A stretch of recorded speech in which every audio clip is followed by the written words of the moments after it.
Hello students, हम पढ़ रहे थे कबीर की साखियाँ, जिसके अंतर्गत हम पढ़ रहे थे अपना टॉपिक विरह को। आगे के हमने 3 दोहे कर लिए थे, अब हम उसके आगे बढ़ेंगे। तो अगला हमारा जो दोहा है वो है, हंसी हंसी कंत न पाइए, जिन पाया तिन रोई, जे हासे सी हरि मिले, तो नहीं दुहागनी कोई। जैसे कि मैंने आपको बताया था कि इस अंग में कबीर दास जी ने जीवात्मा, आत्मा, परमात्मा के बारे में बात की है, और वो स्वयं को उस एक प्रेमिका मानते हैं, और जो परमात्मा है उन्हें अपना प्रेमी या परमात्मा वो सॉरी पति मानते हैं। तो यहाँ पर उसी जो प्रेमिका है रूपी उनकी जो जीव आत्मा है, उसकी विरह की यहाँ पे बारे में बात हो रही है। और इसमें वो कह रहे हैं कि परमात्मा की प्राप्ति किस प्रकार की जाए, इसका यहाँ पे इन्होंने वर्णन किया है। कबीरदास जी कहते हैं कि सामाजिक आनंद का भोग करते करते, अर्थात हंसते हंसते, प्रियतम यानी कि कंत, जैसे लिखा हुआ है इसमें, कंत का मतलब है प्रियतम। प्रियतम रूपी जो परमात्मा है उसे पाया नहीं जा सकता। यानी कि अगर लोग ये सोचते हैं कि हम जो है कुछ ना करें और सामाजिक भोग विलास और जितनी भी सांसारिक मोह माया है इसमें फंसे रहें, और उसके बाद भी उन्हें लगता है कि वो परमात्मा को प्राप्त कर लेते हैं, तो कबीरदास जी कहते हैं कि ऐसा नहीं हो सकता। जिन पाया तिन रोई, वो कहते हैं कि जिन्होंने परमात्मा को पाया है उन्होंने उसके विरह की तीव्र अनुभूति की, अर्थात वे उसके वियोग में तड़पे हैं। कहने का मतलब ये है कि जो जीवात्मा परमात्मा से प्रेम कर लेती है, वो ही सिर्फ उसके विरह को अनुभव करती है, वो ही उसके विरह में तड़पती है। इसलिए अगर ये सोचते हैं कि हंसी हंसी करके या सामाजिक आनंद का भोग करते हुए प्रियतम को पाया जा सकता है, तो ऐसा नहीं है। सिर्फ वो ही इसे पा सकते हैं जो कि इससे प्रेम करते हैं, और जो प्रेम करते हैं वही विरह का अनुभव भी करते हैं। आगे कहते हैं, जे हासे सी हरि मिले, तो नहीं दुहागनी कोई। कहते हैं कि यदि भोग विलास में लिप्त रहते हुए ईश्वर की प्राप्ति हो जाए, तो फिर इस संसार में कोई आत्मा जो है वो अभागन न रहे।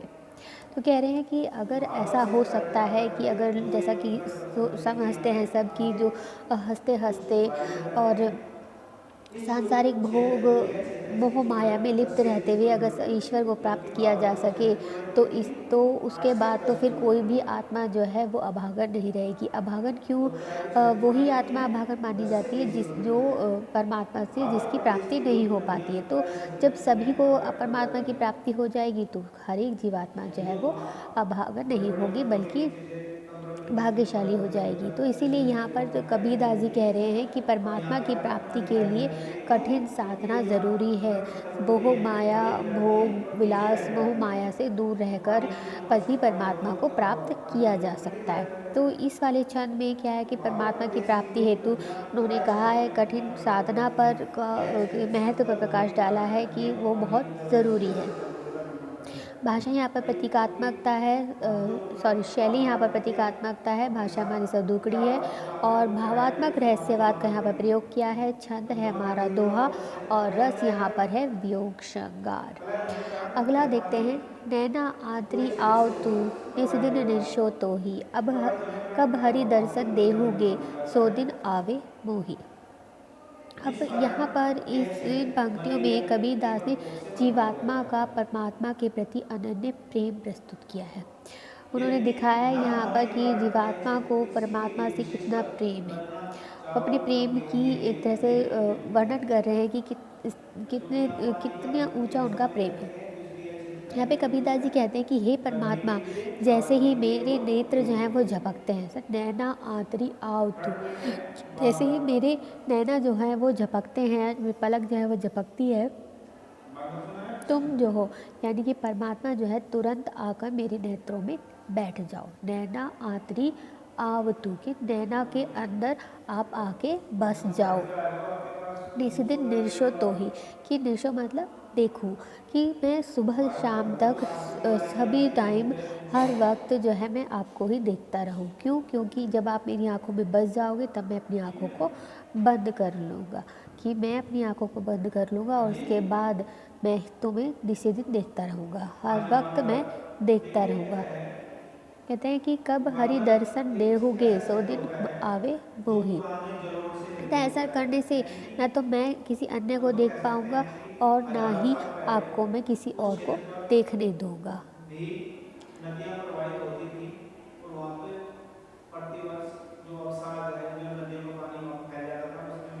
हाँ, तो यहाँ पर ये कह रहे हैं कि वो जो परमात्मा को कह रहे हैं कि आप जो हो, जैसे मैं पलक झपकाऊँ, आप जो है मेरे नैनों में आकर बस जाओ और मैं इसी दिन आपको देखता रहूँगा ताकि मेरी जो विरह की अग्नि है वो शांत हो सके। कह रहे हैं कि कब हरि दर्शन दोगे, कि हे हरि तुम मुझे दर्शन कब दोगे?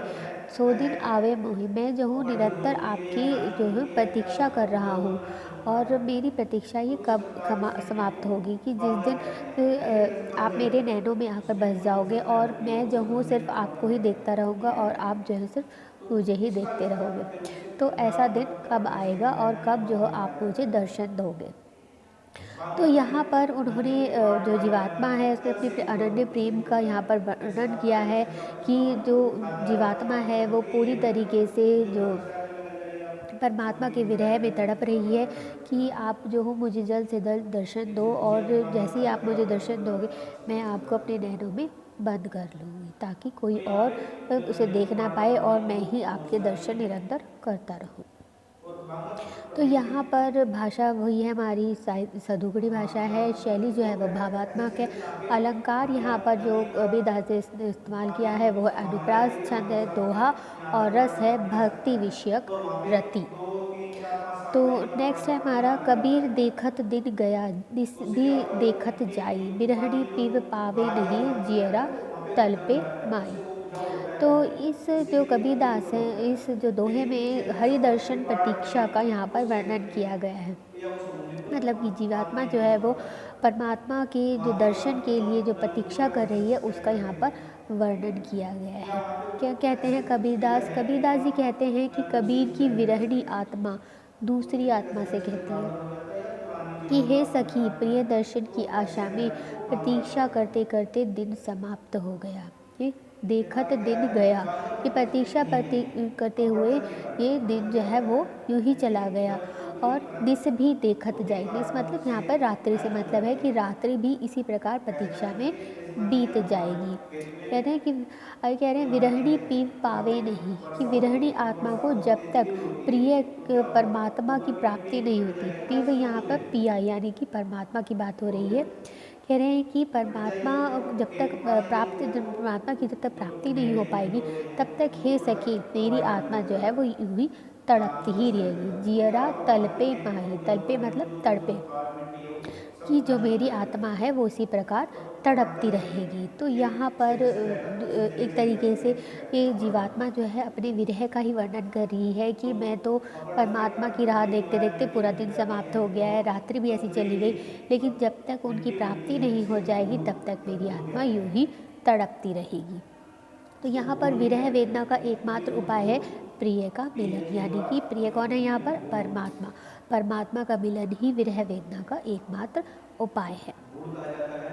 अलंकार यहाँ पे भी अनुप्रास है, छंद हमारा दोहा ही है और रस हमारा यहाँ पे वियोग श्रृंगार ही है।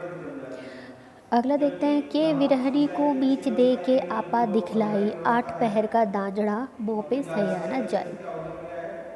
अब यहाँ पे भी जो कबीरदास हैं वो अपनी विरह जो आत्मा है उसके विरह का यहाँ पर वर्णन कर रहे हैं और उस विरह में जो असहनीय पीड़ा हो रही है उसका मर्म स्पर्श यहाँ पर वर्णन किया जा रहा है।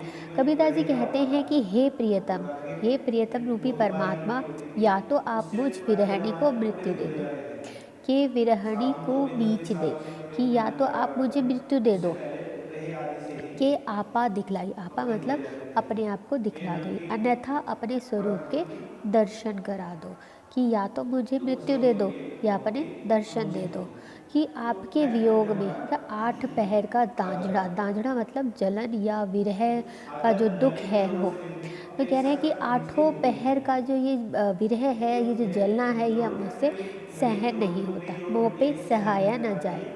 यानी कि मुझसे अभी ये 8 पहर का विरह जो है वो सहा नहीं जाता।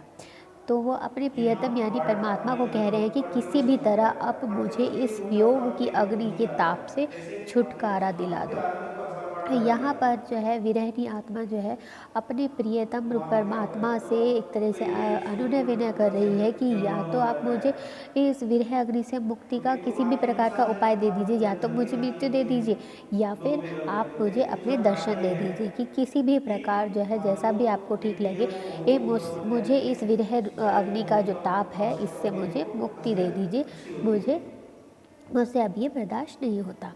तो यहाँ पर विरेह वियोग श्रृंगार की पराकाष्ठा दिखाई गई है कि जो विरहिणी आत्मा है वो कितने अधिक ताप से, विरह के ताप से वो जूझ रही है, कि वो यही कह रही है कि मुझे किसी तरह से आप इसको से मुक्ति दिला दीजिए। तो यहाँ पर भाषा वही है हमारी सदुकड़ी, शैली हमारी भावात्मक और प्रतीकात्मक है, और शब्द शक्ति है हमारी अभिधा और व्यंजना। तो आज के लिए इतना ही, अगले लेक्चर में हम करेंगे इससे आगे। Thank you.